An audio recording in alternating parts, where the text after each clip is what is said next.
안녕하세요, 문연아입니다. 오늘의 사연 읽어볼게요. 저희는 60대 은퇴한 부부입니다. 3풍 아파트를 오랫동안 보유하고 있는데 몇 년 전부터 이걸 팔고 꼬마 빌딩으로 갈아타려고 했다가 최근에 재건축이 확정나면서 2023년 11월에 재건축이 확정났죠. 그러면서 남편이랑 저랑 의견이 갈리고 있습니다. 저는 어차피 가지고 있으면 가격 오를 게 뻔한데 그냥 가지고 가고 싶은 입장이고, 남편은 그래도 갈아타자고 합니다. 어떻게 하는 게 좋을까요? 라고 사연을 보내주셨어요. 그럼 먼저 3풍 아파트 얘기를 하고 나서 꼬마 빌딩 얘기로 넘어가 볼게요. 이 3풍 아파트는 법무부 장관 한동훈 님도 보유하고 있는 아파트죠. 159제곱 한 세대를 가지고 있는 걸로 알려져 있는데 법 관련된 인사들이 많이 거주하기도 하는 그런 아파트예요. 90년도에 압구정 현대아파트랑 쌍두마차를 달렸던 아주 고급 아파트 이미지를 가지고 있습니다. 1988년에 준공됐고요. 올해 35년차 아파트입니다. 사람으로 치면 한창 때인데 이 삼풍 아파트가 이름 때문에 좀 오해를 많이 사기도 해요. 삼풍 백화점과 연관지어서 생각하시는 분들이 꽤 계시더라고요. 이 삼풍이 시행사는 맞는데 건설사는 아닙니다. 건설은 현대건설과 우성건설이 했어요. 오히려 우성이 삼풍 백화점을 순살로 짓자라고 제안을 했을 때 거절을 딱 했던 그런 양심 있는 업체입니다.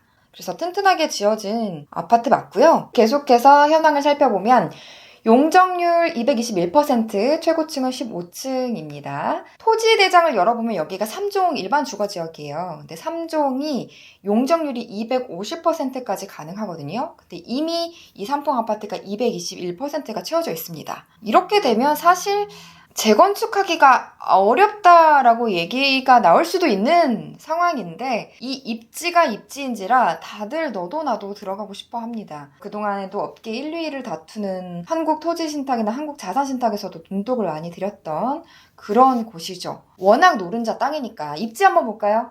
자, 2, 3호선 교대역 근처에 있고요. 9호선 사평역도 근처에 도보거리로 있습니다. 2, 3, 9호선 황금노선이 다 깔려있어요. 와우. 그리고 위로 올라가면 고속터미널, 복합 쇼핑센터가 잘 형성되어 있고, 또 성모병원도 근처에 있고요. 신분당선 강남역까지도 가깝습니다.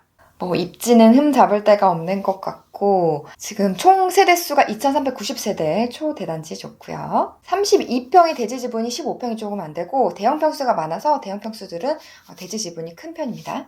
현재 강남권에 80년도 이전에 지어진 아파트는 거의 다 재건축이 들어갔어요. 그래서 삼풍 아파트가 거의 막차라고 보시면 될 것 같습니다. 그래서 2022년 봄에 재건축 예비 안전진단 신청하고 나서 통과가 완료가 됐고요. 2023년 11월에 드디어 안전진단을 다 통과했습니다.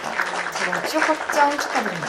이제부터 단계별로 집값이 조금씩 올라가긴 할 건데, 이 소유주가 생각하는 것만큼 드라마틱하게 집값이 올라가지는 않을 거예요. 왜냐면 주변에 지금 재건축을 하고 있는 아파트들이 많이 있고, 플러스 부동산 경기도 좋은 상황이 아니기 때문에 지금 당장 집값이 팍팍 올라가는 걸 눈으로 볼 수는 없을 겁니다. 재건축 끝날 때까지 얼마나 시간이 걸릴까요? 이게 짧게는 8년이고요. 보통은 10년 이상 생각을 하셔야 됩니다. 그러면 그 10년 이상의 기간 동안에 추가 분담금 몇 억 내고 그 오랜 시간 동안 시세 차익을 얼마나 볼 수 있을지, vs 꼬마 빌딩으로 갈아탔을 때 시세 차익이 얼마일지, 이걸 지금 비교하고 싶으신 거잖아요.